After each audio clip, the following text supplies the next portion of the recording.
भारत में अगर हम देखेंगे सबसे ज़्यादा केसेस जो होती है वो ज़मीन के विवाद से ही होती है, भाइयों भाइयों में होती है, फैमिलीज़ में होती है, मतलब that's a very common thing. And हर किसी का सपना भी होता है कि खुद का एक ज़मीन हो, खुद की ज़मीन के ऊपर अपना मकान हो। पहले के ज़माने में तो ऐसा लैंड बेचने के लिए नहीं खरीदी जाती थी, बट आज ये एक बिजनेस बन गया है कि भाई तुरंत खरीदो तुरंत बेचो। कंज्यूमर मेंटालिटी हम लोगों की हो चुकी है, हर चीज़ में हम रिटर्न्स और इन्वेस्टमेंट आरओआई कैलकुलेशंस देखते हैं। मतलब मेरा पर्सनल ओपिनियन है कि that is not the way I look into land. मैं जब कोई भी ज़मीन देखता हूँ तो क्या डीलर बनना सबसे आसान है क्या? मतलब आप किससे ही बात करो तो वो यही बोलते हैं मैं प्रॉपर्टी डीलर हूँ, कि मैं ज़मीन खरीदता हूँ, मैं ज़मीन बिकवाता हूँ। जो भी अपने आप को एजेंट कहता है उनके लिए एक कंपलसरी है। प्रॉब्लम यह है कि गवर्नमेंट ने ये इनिशिएटिव लिया है, 2 साल हो गए, लेकिन अभी तक कस्टमर्स को ये बात पता ही नहीं है। आज भी अगर आप निकलेंगे मार्केट में घर देखने तो शायद आपको भी पता नहीं होगा कि जो एजेंट आपको प्रॉपर्टी दिखा रहा है वो रजिस्टर्ड एजेंट है भी या नहीं। तो एक बायर के लिए कुछ पॉइंट ऐसे बताओ जिससे पता लग पाए कि यार ये सब चीज़ तो सेट है और मैं ज़मीन खरीद सकता हूँ। ज़मीन खरीदने के लिए या कहीं लैंड के ट्रांजैक्शन के लिए सबसे पहले तो हम वही कहते हैं कि आप उनका चेक कर लीजिए। फिर उसके बाद में होता है कि हम ज़मीन का लैंड खरीद के एक वेल्थ में कैसे क्रिएट किया जाए, कितने सालों में एक वेल्थ बन जाएगी आपकी।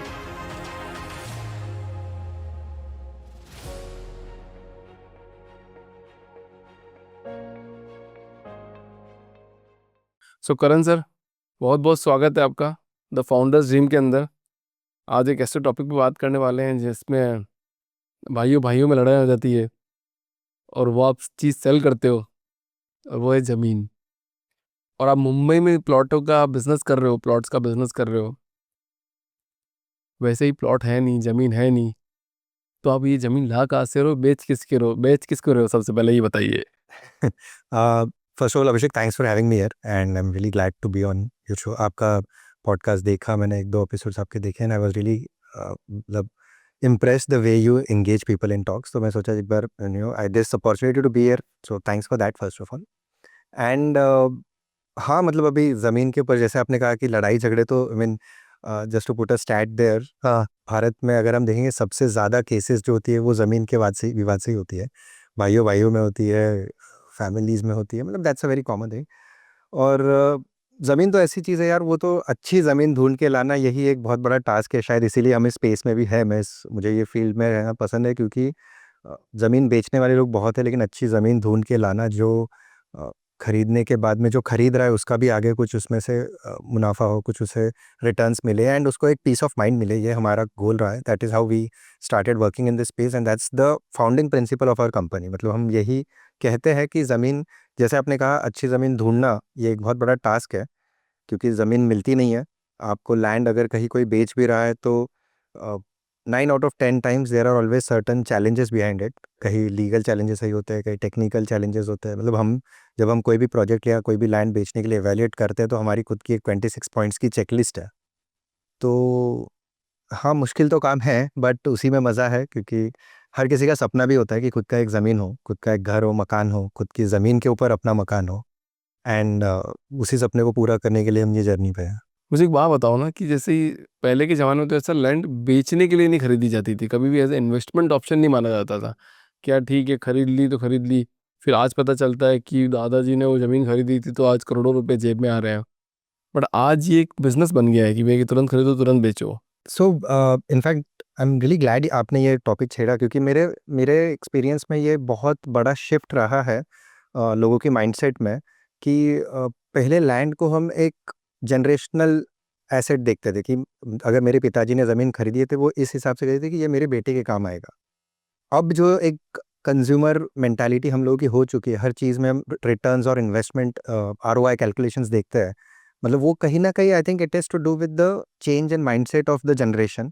अ, सही है या गलत ये तो it's a very debatable topic, but I feel land as a product has evolved in the last few years. पहले जो एक generation to generation pass on करने वाला एक प्रिंसिपल हुआ करता था, वो कहीं चेंज होके अभी ऐसा हो गया है कि मैं ये इसे खरीद रहा हूँ, आने वाले 5 साल, 6 साल या 7 साल में इसका वैल्यू कितना अप्रिशिएट होगा और उसे मैं कैसे बेच दूँगा। राइट।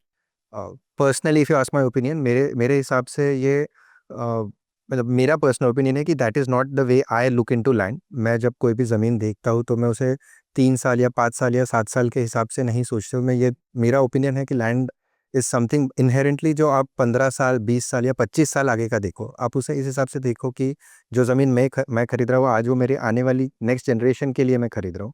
एंड अगर आप उसे इतने लंबे पीरियड के लिए देख के इन्वेस्ट करते हो तो 110% कोई भी ज़मीन कहीं पे भी आप खरीदे, as long as it is a clear title and where उसमें कोई और चैलेंजेस नहीं है, वो ज़मीन आपको 110% रिटर्न्स इतने देगी कि कोई और एसेट नहीं दे सकता है।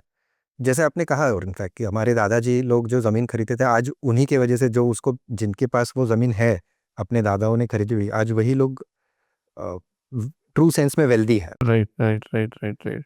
पर एक बात बताओ ना, मुंबई जैसे शहर में तो फ्लैट मिलना ही एक अपने आप में एक जद्दोजहद है। मतलब कोई, मैं तो सुनता सुनाया हूँ क्योंकि मैं तो रहता नहीं यहाँ पे।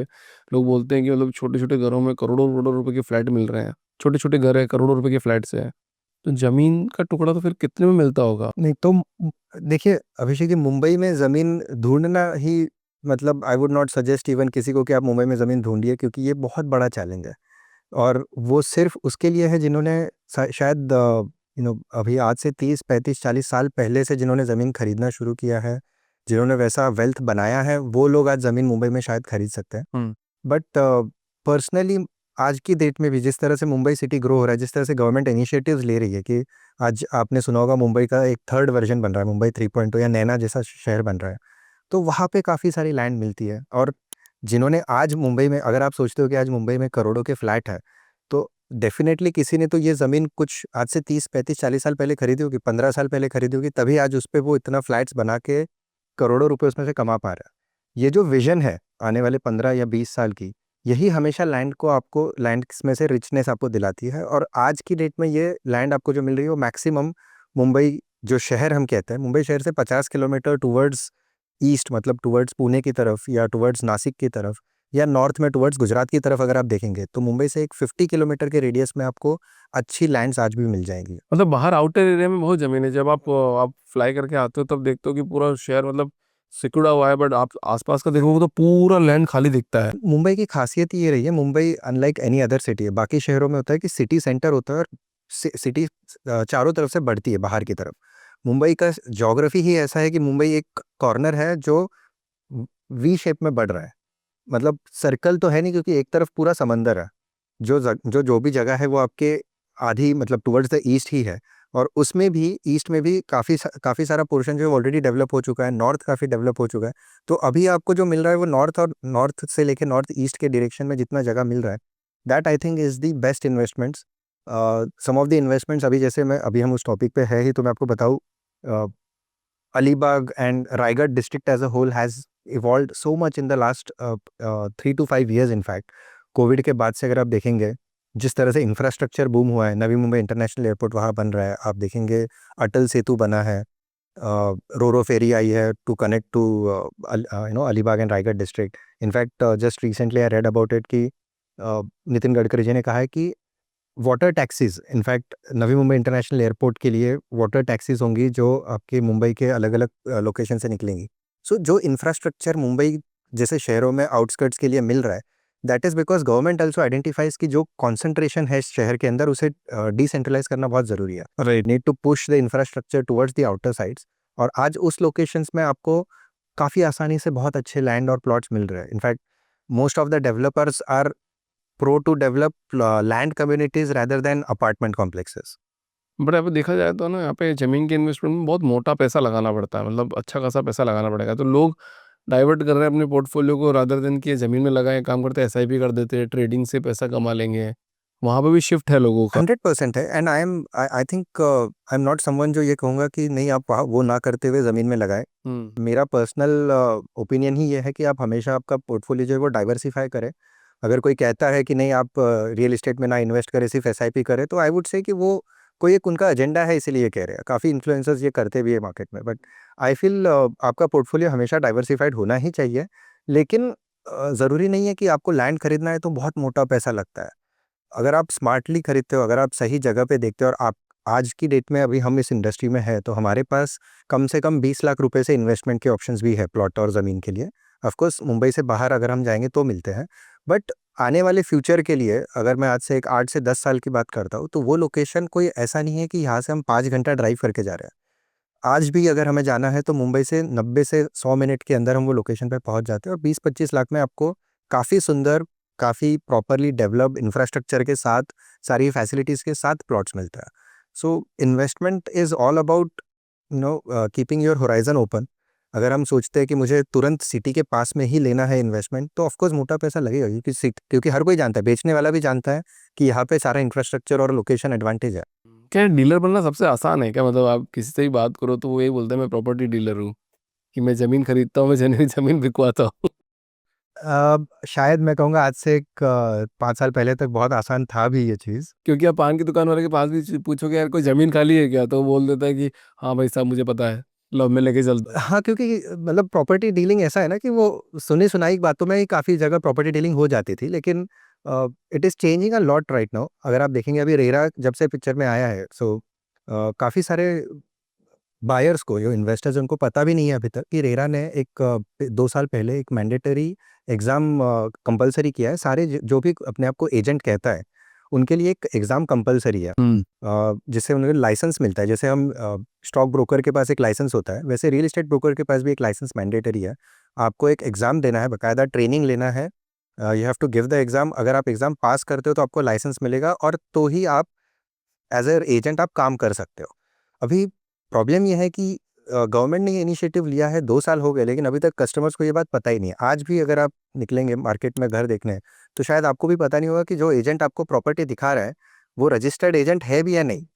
So this is a very important aspect of this business, कि हाँ, हर कोई आजकल हर कोई चाहता है, उठ जाता है कि मैं ब्रोकर हूँ, पता भी नहीं होता है उन्हें. और लैंड एक ऐसी चीज़ है जिसमें तो बहुत पढ़ाई करनी होती है, क्योंकि लैंड ट्रांजैक्शंस करने में आपको उसकी हिस्ट्री पता होनी चाहिए, उसकी ज्योग्राफी पता होनी चाहिए, उसका सब सरफेस क्या है. ज़मीन, कई लोग फार्मिंग के लिए ज़मीन खरीदते हैं, बाद में पता चलता है ना पानी है, ना नीचे मिट्टी है, पूरा पत्थर है और आसपास कहीं पे पानी भी नहीं है, तो फिर आप उसमें फार्मिंग करोगे कैसे? So there are many challenges when it comes to land. सिर्फ लीगल, लोगों को लगता है कि लीगल वेरिफिकेशन कर लिया तो ठीक, सब सेट हो गया, बट वैसा नहीं है. लैंड के केस में there are many checks, many small small details that you need to know about, जो शायद आप जैसे आपने कहा कि पान की दुकान वाले को नहीं समझ में आता. उसे बस इतना पता है कि हाँ, ज़मीन बिक रही है, आप लेना है तो बताइए, हम दिला देंगे. That's something, I think that's why it's important कि एज अ बायर आप भी अगर कोई ज़मीन, कुछ भी इन्वेस्टमेंट कर रहे हो रियल एस्टेट में, तो आप उनसे पूछिए कि आप क्वालिफाइड हो, आपके पास लाइसेंस है, are you trained to be able to sell this whatever property that you're selling me. And if you are not trained, then you should not deal with such people. बोल देता कि दाऊ शक कर रहा है मेरे पे। अच्छा एक बात बताओ, बाहर की बात ही कर रहे हैं तो सबसे इंपॉर्टेंट चीज़, चलो आपने बोल दिया लीगल वाला, तो एक मामला एक सेपरेट हो गया, क्योंकि अगर कोई ज़मीन खरीदता है तो बोलता है मैंने लीगल करवा लिया तो ऑल गुड है। तो एक बायर के लिए कुछ पॉइंट ऐसे बताओ 4-5, जिससे पता लग पाए कि यार ये सब चीज़ तो सेट है, मतलब अभी मेरे को कोई प्रॉब्लम नहीं है और मैं ज़मीन खरीद सकता हूँ। देखिए, ये तो आपने सीधा मेरा प्रोफेशन वाला ही क्वेश्चन पूछ लिया है. तो देखिए, जब भी हम किसी क्लाइंट से बात कर रहे हैं कहीं ज़मीन खरीदने के लिए या कहीं लैंड के ट्रांजैक्शन के लिए, सबसे पहले तो हम वही कहते हैं कि आप उनका टाइटल चेक कर लीजिए. टाइटल टाइटल होता है कि लैंड जिससे आप खरीद रहे हो, क्या ये ज़मीन उनको बिलोंग करती है, क्या ये उनकी, सच में उनकी ज़मीन उनकी मालकी की है या नहीं. ठीक है, तो टाइटल वेरिफिकेशन होता है, जिसमें एक सर्च रिपोर्ट निकाला जाता है पिछले 30-50 या 70 सालों का, कि ये ज़मीन किसने किसने किस किस को बेची है, और आज जिसके नाम पे ये ज़मीन है, जिनसे आप खरीद रहे हो, उन्होंने ये सारे जो पेपर पुराने हैं वो सारे क्लियर रखे या नहीं.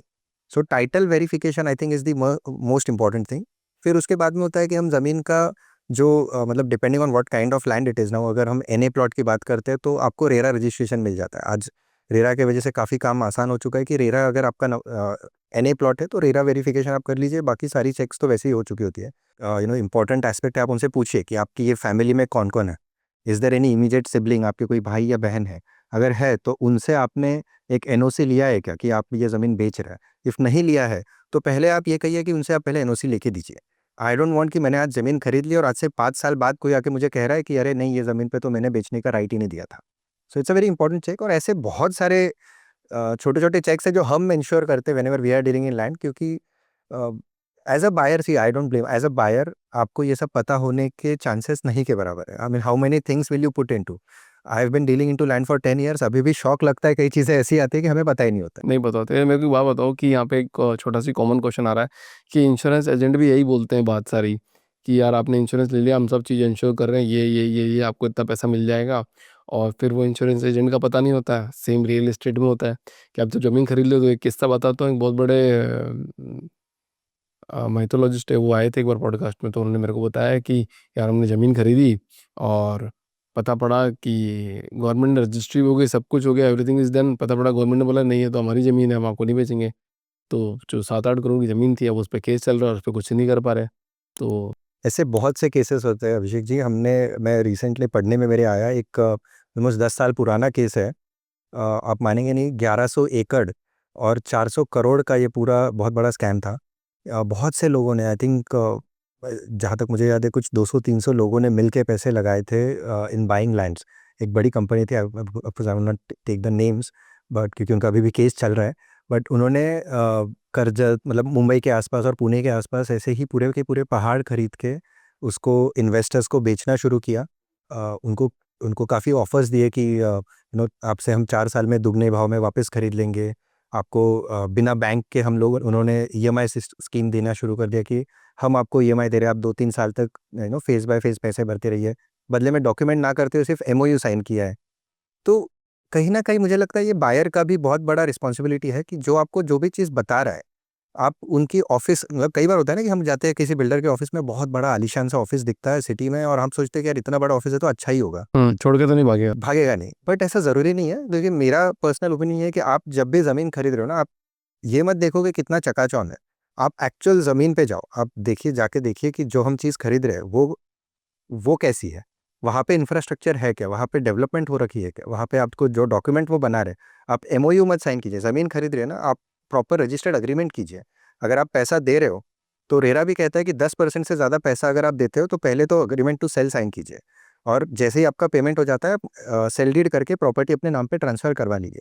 तो बायर्स का भी मेरे ख्याल से ये बहुत बड़ा रिस्पॉन्सिबिलिटी है कि फेस वैल्यू पे ना जाए सेल्स वाले, कहीं पे भी। इवन अब मेरी खुद की कंपनी है तो मुझे पता है कि सेल्स वालों का काम ही होता है, because they have targets to sell, तो they will try and talk a little extra, वो आपको थोड़ा ज़्यादा ही बताएंगे। राइट। आपका पर्सनल रिस्पॉन्सिबिलिटी है, क्योंकि आपका हार्ड एंड पैसा, सी इवेंचुअली गवर्नमेंट है, केसेस है, वकील है, कोर्ट है, सब है। पर जब आपका पैसा एक बार चले गया तो वो तो चले ही गया यार। एंड चैलेंजेस तो ऐसे है कि यूपीआई में भी स्कैम होते हैं, तो इसलिए हम यूपीआई तो बंद नहीं कर सकते, ट्रांजैक्शंस तो बंद नहीं कर सकते। मतलब मैंने तो मतलब इतने पॉडकास्ट करता हूँ सब फाउंडर से, सबसे बात करने के बाद एक ही चीज़ समझ में आती है लाइफ में कि आप कुछ भी कर रहे हो, सब कुछ आप ही की रिस्पॉन्सिबिलिटी है। Everything is yours. I mean that's how it is. और कोई कोई तरीका ही नहीं है। कोई डिसीजन लिया आपने लिया, पैसे गए आपके गए, फ्रॉड हुआ आपके साथ हुआ। You can B 99% sure, but still that 1% uncertainty तो हमेशा रहेगी, वो आपका इवेंचुअली आपका डिसीजन है। तो आप मेरा एक मतलब हमेशा मैं किसी भी कस्टमर से मिलता हूँ तो यही कहता हूँ कि आप बाकी सब छोड़िए, आप जिनसे जिनसे डील करें, जिनसे आप ज़मीन खरीद रहे हो, वो इंसान को परखिए। अगर वो इंसान आप कंफर्टेबल है उसके साथ, अगर आपको लगता है कि ये आदमी सही है, तो ही आप वो डील कीजिए। अदरवाइज कई बार मैंने देखा है कि आदमी सी फेसिंग लैंड है, बहुत सस्ते में मिल रहा है, कहीं पे कोई बायबैक स्कीम है, स्कीम्स, इनफैक्ट मेरा ये एक कॉमन परसेप्शन है कि कहीं पे भी अगर आपको कोई स्कीम दे रहा है ना, तो वो सच में स्कीम ही है, वो एक रेड फ्लैग है, उसमें आप मत घुसिए। अगर सच में कोई अच्छी वैल्यू दे रहा है, अगर कोई सच में आपको कोई क्लियर प्रॉपर्टी दे रहा है, जहाँ पे इंफ्रास्ट्रक्चर है, डेवलपमेंट, जहाँ पे बेचने वाले को पता है कि जो चीज़ मैं दे रहा हूँ उसमें इंट्रिंसिक वैल्यू है, तो वो आपको किसी भी तरह की स्कीम नहीं देगा। वो कहेगा कि यार ये मुझे पता है कि मेरी प्रॉपर्टी की वैल्यू है, आपको सही लगता है तो आप लीजिए। मैं उसमें ज़बरदस्ती आप ऐसा कोई स्कीम नहीं डालूँगा कि जिससे आपको लेने के लिए वो और मोटिवेशन मिल जाए। अच्छा, आप 10 सालों से इस फील्ड में हो, राइट? तो एक एग्जांपल लेते हैं, प्रैक्टिकल एग्जांपल। आपने 10 साल पहले कोई ज़मीन बेची होगी किसी को और मैक्सिमम उसका प्रॉफिट वापस कोई सेल करने भी आया होगा कि अरे ज़मीन बेच भी देते हैं 10 सालों में। तो मैक्सिमम कितना प्रॉफिट आ गया उसको ज़मीन का? मतलब एक आपको एग्जांपल बताओ उसमें। On top of my mind I have seen cases जहाँ पे, अभी जैसे अलीबाग के, एक मैं आपको एग्जांपल देता हूँ। अलीबाग में आज से 10 साल पहले ज़मीन का भाव हुआ करता था 10 से 20 लाख रुपए। कितने स्क्वायर फीट का एरिया, मतलब कितना? तो मान लीजिए एक 1.5 से 2,000 स्क्वायर फीट, अच्छा गेटेड सोसाइटी के अंदर का प्लॉट है, 1000 से 1200 स्क्वायर फीट आपको 10-15 लाख में मिल जाता था। ठीक है। आज वहीं पे कम से कम 1.5 करोड़ रुपए का रेट है, same size of same size. Plot. तो किसी ने बेचा है, किसी को प्रॉफिट मिला है, वो आप? मेरे पर्सनल केसेस में है, there is a customer of mine जिन्होंने 2020 में, नॉट 10 ईयर, 2020 में उन्होंने एक लैंड खरीदा था कोस्टल एरिया में, अच्छे बड़े डेवलपर का गेटेड कम्युनिटी का प्लॉट था, उन्होंने 12 लाख में खरीदा था। अभी रिसेंटली हमने उसका ट्रांजैक्शन करवाया, 12 लाख में 2,500 स्क्वायर फीट का लैंड खरीदा था, अभी वो 30 लाख में उन्होंने बेचा है। This is in just 5 years. Double. almost 2.5x. 2.5x हो गया। Yes, and this is in less than 4.5. जैसे रियल एग्जांपल हो गया, मतलब कि 2.5 गुना तक आपकी कीमत बढ़ सकती है 10 साल में। 4 साल में। अच्छा हाँ, सॉरी 2020 में किया ना हमने। 2020 के एंड में किया था, उनका रजिस्ट्री होते होते 2021 हो गया था। आज 4 साल हुए, उसका प्राइस 2.5x हो चुका। ये तो बहुत अच्छा सिनारियो होगा। किसी का ऐसा भी हुआ कि लैंड की वैल्यू कम हो गई हो या फिर रिटर्न ही नहीं मिल रहा उसको? कभी नहीं, मैंने आज तक कहीं पे नहीं देखा जहाँ पे लैंड की वैल्यू कम हो रही है। प्रॉपर्टी की वैल्यू कम होती है क्योंकि प्रॉपर्टी डिप्रिशिएटिंग एसेट होता है। आज मैं अगर फ्लैट खरीदता हूँ तो कंस्ट्रक्शन जैसे पुराना होते जाएगा, टेक्नोलॉजी चेंज होगी, तो ऑब्वियसली उसका प्राइस कम होते जाएगा। लैंड का प्राइस बढ़ता है, इसीलिए हमेशा प्रॉपर्टी का प्राइस बढ़ता है। मतलब आज मुंबई में जैसे आपने कहा करोड़ों की प्रॉपर्टीज़ है। I will give you an example. 2015 में हम लोग लोनावला में एक विला का ट्रांजैक्शंस कर रहे थे, तो विला उस समय 1.5 करोड़ में एक फैमिली ने खरीदा था। एंड देवर लाइक कि यार उनके लिए हालांकि वो इन्वेस्टमेंट नहीं था, उनके लिए वो एक खुद के रहने के लिए ऐसा वो फैमिली होम देख रहे थे। 1.5 करोड़ का जब विला खरीदा तो उस समय उनके लिए ऐसा था कि यार इतना दूर आने के बावजूद 1.5 करोड़ का विला है। हम तो सोचते थे लोनावला में 50-60 लाख में मिल जाना चाहिए, 1.5 करोड़ का विला था। आज उस विला के उस एरिया में अगर कोई नया विला आता है तो उसकी कीमत कम से कम 5 से 6 करोड़ है। And that is because land का वैल्यू हमेशा बढ़ता है। प्रॉपर्टी भले ही कम होती रहेगी लेकिन लैंड की कीमत कभी कम नहीं होती है, क्योंकि लिमिटेड है। जैसे गोल्ड है, कोई भी चीज जिसका लिमिटेड सप्लाई है उसका वैल्यू बढ़ते ही रहेगा। Gold I think is the closest example when we speak of land as a asset, is because वो भी एक फिजिकल एसेट है, टेंजिबल एसेट है। मेरा हमेशा मानना है कि आप जैसे एसआईपी और म्यूचुअल फंड्स की बात करते हो तो वो इनटेंजिबल है टू सम एक्सटेंट, क्योंकि वो परसेप्शन पे बढ़ते हैं।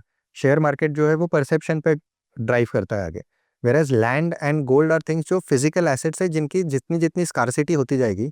जैसे सिटी में आज अगर मैं लैंड ढूंढने निकलता हूँ मुंबई सिटी में तो बहुत कम लैंड पार्सल अवेलेबल है, इसीलिए उसकी प्राइस बढ़ रही है। लैंड का प्राइस कम होता है कब? जब अगर आपने गलत जगह पे इन्वेस्ट किया है। अगर आपने फॉरेस्ट लैंड ले लिया, आपको किसी ने बेच दिया है बिना बताए, किसी ने आपको बोल दिया कि ये एग्रीकल्चरल लैंड है, आपने ले लिया उसे अच्छे भाव में और वो निकला फॉरेस्ट लैंड। फिर अब आप ऐसे हो गया कि आप तो अटक गए हो, आप फंस गए उसमें।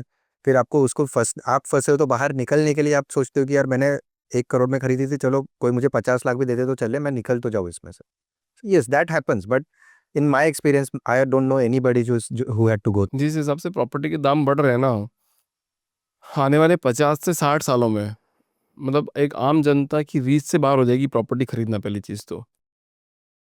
और ये सब है ना, मेरे को लगता है पूरा गवर्नमेंट एक्वायर्ड कर लेगी, मतलब पूरा लैंड आपको सिर्फ गवर्नमेंट से ही खरीदना पड़ेगा। आप जो कह रहे हो कि प्रॉपर्टी के प्राइसेस इतने बढ़ जाएंगे कि कोई खरीद कि अफोर्ड नहीं कर पाएगा, तो मुझे नहीं लगता है। बिकॉज आई थिंक हर 30 40 50 साल में ना नए नए शहर उभरते हैं। अगर आप देखेंगे आज से 30 साल पहले के जो शहर थे, और नॉट इवन 30 साल, let's let's go back even long, मतलब अगर हम एकदम पुरानी बातें करते हैं तो जो शहर एक ज़माने में हुआ करते थे जब राजा महाराजाओं के टाइम था, उस ज़माने के शहर आज उतने बड़े शहर रहे ही नहीं है। आज के जो शहर है वो बहुत अलग है।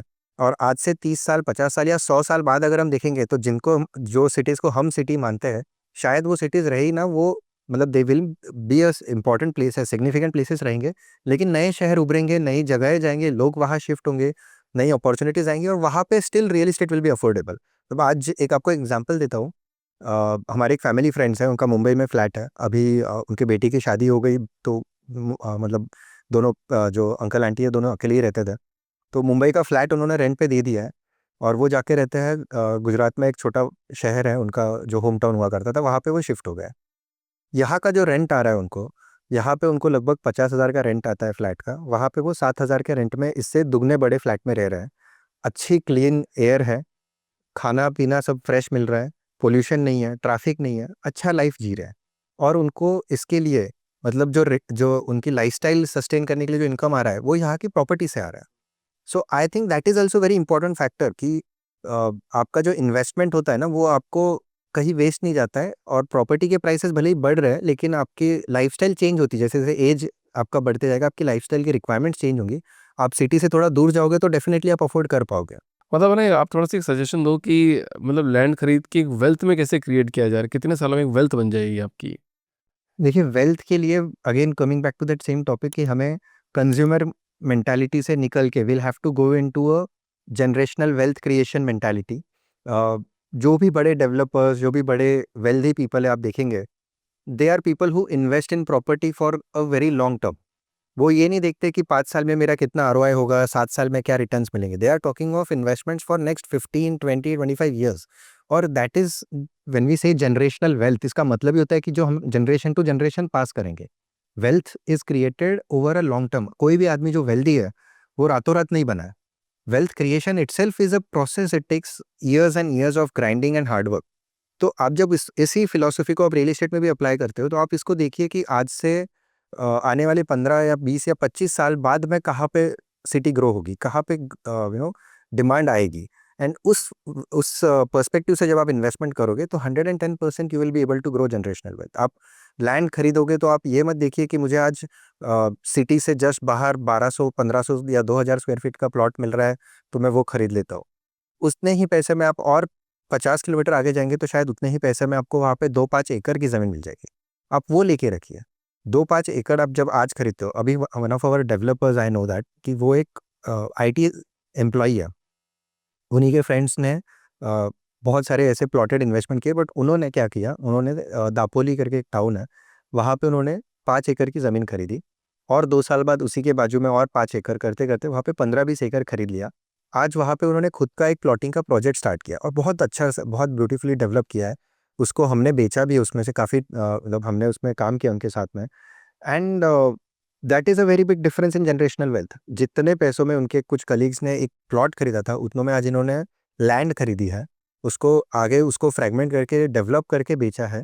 जो इनकी प्राइस थी वो आज अगर टू मतलब जो प्राइस खरीदी उसके 2 या 3x हुई रहेगी, इनका 10 से 15x हुआ है।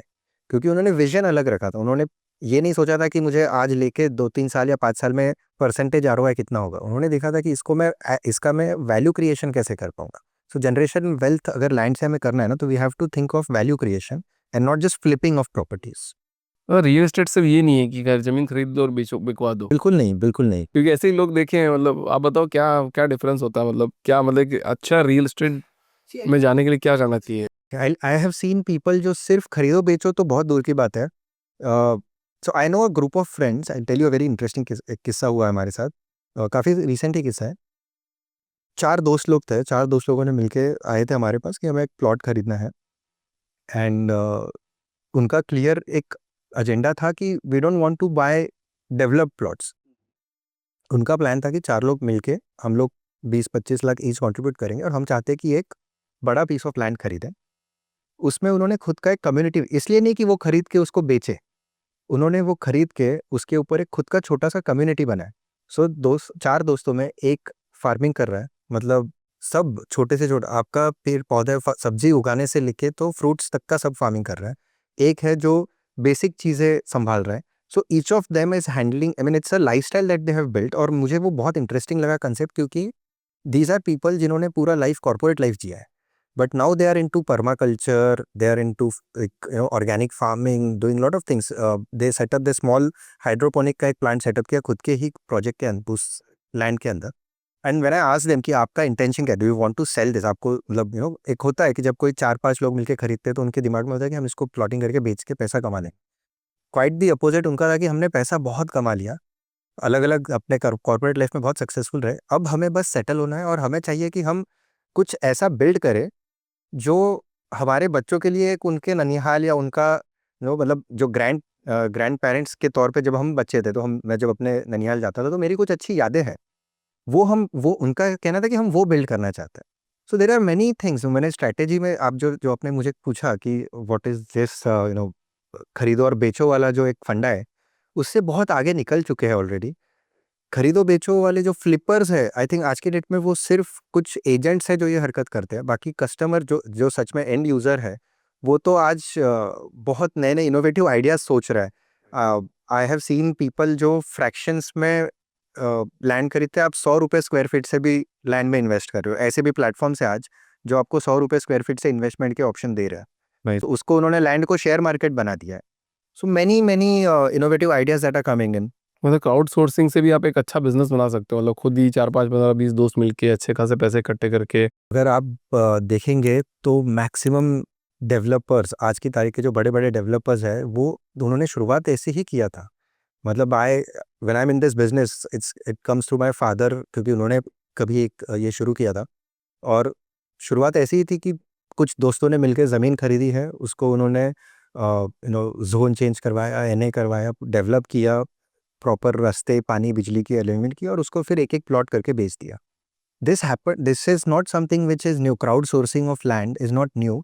इट्स जस्ट दैट पहले वो लिमिटेड सर्कल्स में हुआ करता था. हाँ पहले कुछ दोस्तों में आपस में हो रहा था, कहीं पे कोई ग्रुप ऑफ रिलेटिव्स मिलके ये करते थे, कुछ कम्युनिटी सेंटर्ड लोग एक साथ आके करते थे. Now it is happening at a much larger scale. आप अभी I think now there are platforms also कि जहाँ पे आप together you can come in together and buy lands at much larger piece. तो उससे होता क्या है ना, आज आपके पास मान लीजिए 10 लाख रुपए इन्वेस्ट करने के लिए.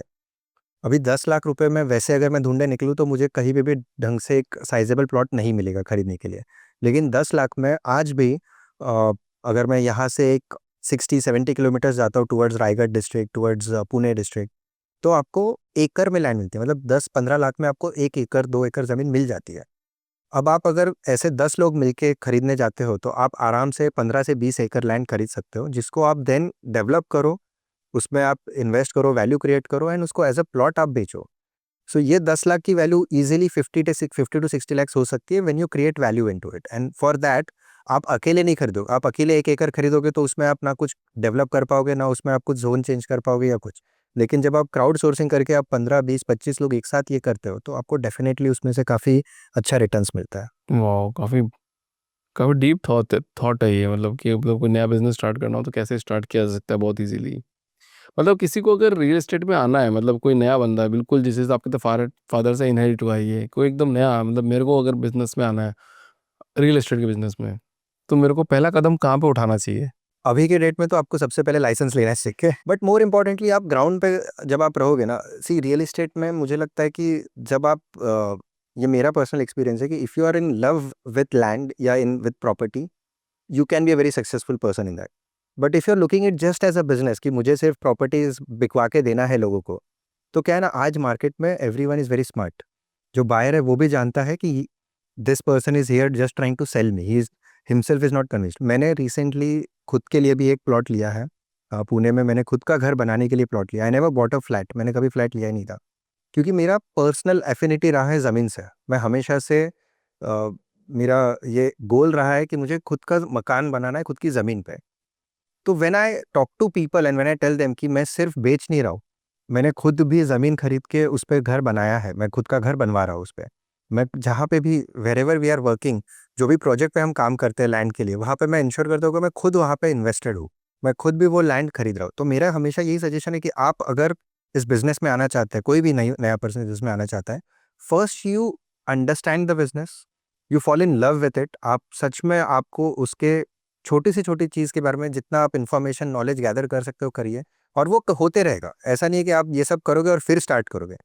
you'll have to of course get the basics cleared, start with it, and फिर एक्सपीरियंस के साथ में आप जो सीखते जाओगे, बस यही है कि कान हमेशा खुले रखना है, पढ़ते रहना है, नया नया इन्फॉर्मेशन जो हमें मिलते रहे, इंफ्रास्ट्रक्चर, क्योंकि real estate is all about the surroundings and what ever is happening around you.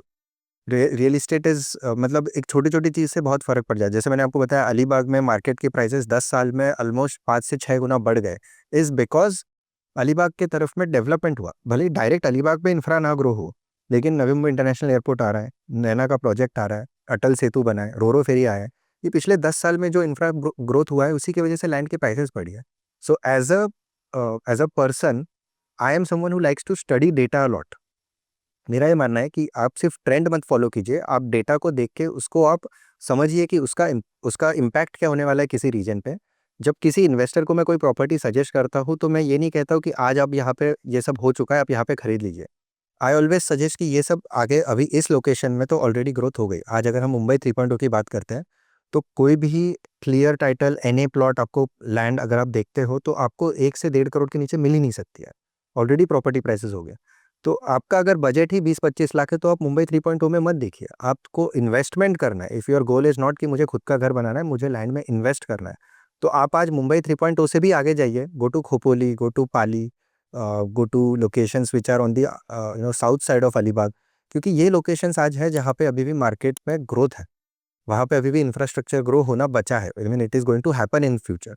जब वो होगा तो आपको अप्रिसिएशन मिलेगा. तो एक बात बताओ कि अगर मान लो कोई अभी जॉब में लगा है, उसकी 1 लाख रुपए सैलरी लग गई, मतलब हो गई है अभी, तो शायद वो 30-32 साल का होगा, 35 साल का होगा ज़्यादा ज़्यादा, अगर वो ज़मीन में अगर अभी से इन्वेस्ट कर दे और 45-50 में आते आते अगर उसने अगर 30 लाख की ज़मीन में भी इन्वेस्ट किया है, तो शायद उसको एक बड़ा हैंडसम अमाउंट आने वाले टाइम में फ्यूचर में सेट हो जाएगा वो तो। इनफैक्ट बहुत लोग ये करने लगे हैं। मैंने I have come across lot of customers जो अभी 35-40 तो छोड़ दीजिए, 25-27-28 साल के यंग लोग जिनका अभी तक खुद का पहला मकान नहीं है, लेकिन वो पहले लैंड में इन्वेस्ट कर रहे हैं। और ये क्यों कर रहे हैं? क्योंकि उनके पेरेंट्स ने, उनकी फैमिली ने ऑलरेडी उनके लिए इन्वेस्टमेंट कर रखा है, उनके पेरेंट्स ने घर बना रखा है। तो उनका ये मानना है कि यार फिर से एक और घर लेने की ज़रूरत है ही नहीं, लैंड लेंगे, क्योंकि 25-30 लाख की अमाउंट में वैसे भी फ्लैट में इन्वेस्ट नहीं कर पाओगे आप, राइट। बट 25-30 लाख के अमाउंट में आप ज़मीन पक्का ले सकते। हाँ। और जिस तरह से लैंड की अप्रिसिएशन हो रही है और जिस तरह से अपनी इकोनॉमी ग्रो हो रही है, land prices in the next by 2030 2035 and specially around the region of Mumbai, कोई भी सिटी जहाँ पे इंफ्रास्ट्रक्चर ग्रो हो रहा है, नया एयरपोर्ट आ रहा है। मुंबई में इसलिए कह रहा हूँ ना बार बार, क्योंकि आप देखिए मुंबई में क्या लेवल पे इंफ्रास्ट्रक्चर हो रहा है इन the next 5 years. International airport बन रहा है, आपको नवी मुंबई का नैना सिटी बन रहा है, कोस्टल हाईवे बन रहा है, आपको I mean Mumbai Pune connectivity की बात करें तो मुंबई पुणे एक्सप्रेसवे पे एक और नया मिसिंग लिंक का प्रोजेक्ट हो रहा है। So the kind of growth that this city is going to see in the next 5-10 years, I think best location for investment is this part. और आज भी यहाँ पे 25-30 लाख में इन्वेस्टमेंट ऑप्शंस अवेलेबल है। So the next generation does understand that कि I don't have to chase the traditional कि पहले जैसे जॉब लगता है सबसे पहले एक फ्लैट खरीदना है, फिर वो फ्लैट के ईएमआई भरते रहना है, फिर 10 साल बाद जब उसके ईएमआई खाली हो जाएंगे तो जाके मैं लैंड या कुछ और एक और इन्वेस्टमेंट करूंगा। Now the people are very smart and I think that is a very good aspect of this entire generation, that they are analytical, they are not just following trends. मतलब पूरे India में, मतलब किसी भी शहर में आप रह रहे हो, वहाँ पे आप इन्वेस्टमेंट एक वहाँ पे ही प्रॉपर्टी ले लो, कोई दिक्कत नहीं, कोई दिक्कत नहीं है। और वो ले लो। मैं तो कहता हूँ हर किसी का, हर इंडिविजुअल का, चाहे वो आदमी है, औरत है, चाहे कोई भी हो, हर किसी का एक गोल होना चाहिए लाइफ में कि मेरा एक 100 गज का ही सही, 1000 स्क्वायर फुट का ही सही, मेरे खुद के नाम पे एक ज़मीन तो होनी चाहिए। बट एक बात और बताओ मेरे को कि आप किसी से भी बात करो XYZ पर्सन से, वो क्या बोलेगा कि या तो मेरे पापा की ज़मीन है, मेरे दादा की ज़मीन है, तो हर परिवार में तो एक ऑलरेडी ज़मीन है। ये शायद आप टियर 2 टियर 3 सिटीज़ की बात करोगे ना तो ये सच है, सच है ना? टियर 2 टियर 3 में सच में है। लेकिन आज सिटी में I know so many people कि जिनका सिटी में घर है बट उनके ज़मीन है ही नहीं, क्योंकि आज सिटी में घर लेने के लिए ही उन्होंने उनकी पुरानी पुश्तैनी ज़मीनें बेच दी और फिर यहाँ पे फ्लैट खरीदा है। अब उन्हें ये रिग्रेट होता है कि यार अपन ने फ्लैट तो खरीद लिया, यार रह तो रहे, लेकिन जैसे-जैसे रिटायरमेंट के लिए पास आ रही है, जैसे-जैसे उम्र 40s में आ रहे हैं, 45 पे आ रहे हैं, अब फ़ील होता है यार यहाँ पे बहुत पॉल्यूशन है, बहुत नॉइज़ है, इंफ्रास्ट्रक्चर, ट्रैफ़िक, मतलब छोटे से छोटे डिस्टेंस कवर करने के लिए भी बहुत केओटिक है। तो अब ये फ़ील होता है यार वो ज़मीन बेच तो दी लेकिन अब कुछ और लेना चाहिए, कुछ एक ज़मीन होनी चाहिए। क्योंकि वो सिटी से थोड़ा-सा दूर, मैं ये नहीं कहूँगा कि आप सिटी से पूरा 5 घंटे दूर चले जाइए जहाँ पे 1-1 घंटे के डिस्टेंस में कुछ है ही नहीं। जब आपने पूरी ज़िंदगी जीवन आपका सिटी में गुज़ारा है तो आपको बेसिक इंफ्रास्ट्रक्चर फैसिलिटीज़ चाहिए, you need that. But at the same time you also want a little bit of a peaceful life. तो सिटी से थोड़ा-सा दूर अगर आप निकलोगे ना, 1.5-2 घंटे के डिस्टेंसेस पे आपको बहुत अच्छे प्रोजेक्ट्स मिल जाएँगे, बहुत अच्छी अपॉर्च्युनिटीज़ मिल जाएँगी और लैंड में इन्वेस्टेड रहना हमेशा सेंसिबल है। जिनके पास फ्लैट है वो ज़मीन के लिए भाग रहे हैं, मतलब सब भाग रहे हैं। सब भाग रहे हैं, हम बस भाग रहे हैं और ये आयरनी है अपने जीवन की कि जिसके पास पैसा है वो और पैसे के लिए भाग रहे हैं, जिसके पास नहीं है वो कुछ कमाने के लिए भाग रहे हैं। ये तो मतलब ये हर किसी का जीवन ही है, grass is always greener on the other side. बस भाग रहे हैं। अब मुझे थोड़ा-सा एक लास्ट पॉडकास्ट का एक सवाल और मेरा आपके पास कि पहले इंडस्ट्री कैसे थी? रियल एस्टेट इंडस्ट्री मतलब गुंडों वाली इंडस्ट्री थी, अभी थोड़ी क्या यंग जनरेशन अच्छे लोगों वाली इंडस्ट्री आई है या सिमिलरिटी है अभी भी सेम ही है? पता नहीं, मतलब मैंने शायद in the region at least that I am active, मैंने ऐसे गुंडों वाले तो डेवलपर कहीं देखे नहीं है। लेकिन फॉर लास्ट 10 ईयर्स तो मैं लैंड में ट्रांजैक्शंस कर रहा हूँ, उससे पहले से रियल एस्टेट में देखा है, बचपन से देखा है। बट मैंने गुंडों वाला रियल एस्टेट बहुत कम देखा है। I think 1-2% cases rarely. जो मूवीज़ में दिखाते हैं वो नहीं है? वो तो मैंने मेरे एटलीस्ट मेरे कार्यकाल में तो नहीं देखा। सच। तो मेरे एक्सपीरियंस में अभी जितने भी आप डेवलपर्स देखोगे mostly are very professional, very they have this onus on them कि हम लोग जो भी बना रहे हैं, जो भी कर रहे हैं, वो उसका एक लार्जर देन लाइफ उसका एक इम्पैक्ट है। जो भी बायर होता है रियल एस्टेट इन्वेस्टर, उसका उसके लिए ये एक इन्वेस्टमेंट बहुत बड़ी भी होती है, क्योंकि हमारे जीवन का I think this is one of the biggest purchase. आदमी कार भी खरीदता है तो आज 10-15-20 लाख की कार खरीदता है एक कॉमन मैन, लेकिन रियल एस्टेट ऐसी चीज़ होती है जो कम से कम हम 50-60 लाख के ऊपर ही बात कर रहे हैं। So definitely it is one of the life's biggest investment. और आज जितने डेवलपर्स, एटलीस्ट मैं जिनके साथ काम करता हूँ, जितने डेवलपर्स हम इंटरेक्ट कर रहे हैं, तो हमने तो देखा है कि एक रिस्पॉन्सिबिलिटी के साथ काम करने वाले लोग हैं। दे अंडरस्टैंड कि हमें जो भी प्रोडक्ट डेवलप करना है, जो भी डिलीवर करना है, उसका एक बहुत बड़ा इम्पैक्ट होने वाला है बायर के लाइफ में, तो उसको उतने ही समझदारी के साथ बनाना ज़रूरी है। Just I mean on a closing note I will tell you, हम लोग एक प्रोजेक्ट कर रहे हैं जहाँ पे सिर्फ और सिर्फ हमारे कस्टमर्स के लिए हमने एक डेडिकेटेड पानी का लाइन लेके आया है। बोरवेल ना करते, कुआं ना खोदते हुए हमने एक नदी से सेपरेट ऑलमोस्ट 13 किलोमीटर का पानी का लाइन खुद का इस्टेब्लिश किया, बनाया है, ताकि आज हम जानते हैं कि पानी है, आज पानी का शायद उतना शॉर्टेज नहीं है, but as we move ahead water can become one of the biggest challenges in your life. City में वाटर शॉर्टेजेस, जैसे ही समर आता है तो हम लोग देखते हैं कि 2-2 दिन पानी का बंद कर दिया। बीच में Bangalore, since you are from Bangalore, I mean everyone knows कि बैंगलोर में पानी का कितना चैलेंजेस हुआ था लास्ट कपल ऑफ ईयर्स। तो वी अंडरस्टैंड कि हमें सिर्फ और सिर्फ ज़मीन नहीं बेचना है, हमें खरीदने वाले का लाइफ आसान भी करना है, उसको जो बेसिक नेसेसिटीज़ है वो मिलनी चाहिए। तो we are working on that front, and the developers that I work with at least have seen that कि उनमें वो समझ है, उनमें वो एक रिस्पॉन्सिबिलिटी भी है कि सिर्फ पैसा कमाना है और बाहर निकलना है, ये नहीं है। Genuinely we want to create value and make life easy. बहुत बढ़िया Karan ji, thank you so much sir, thank you so much for coming in this show and काफ़ी वैल्यूबल नॉलेजेबल पॉडकास्ट रहा आपके साथ। आई होप कस्टमर आपके पास आए बहुत सारे भर भर के ढेरों, और बस भागते रहें, कोई फ्लैट खरीदने के लिए, कोई ज़मीन खरीदने के लिए, और देखते रहें द फाउंडर्स ड्रीम। बिल्कुल, thanks Abhishek for having me here, and look forward to आपसे फिर कभी मुलाकात होगी तो बल्कि अच्छा। बिल्कुल sir, thank you so much.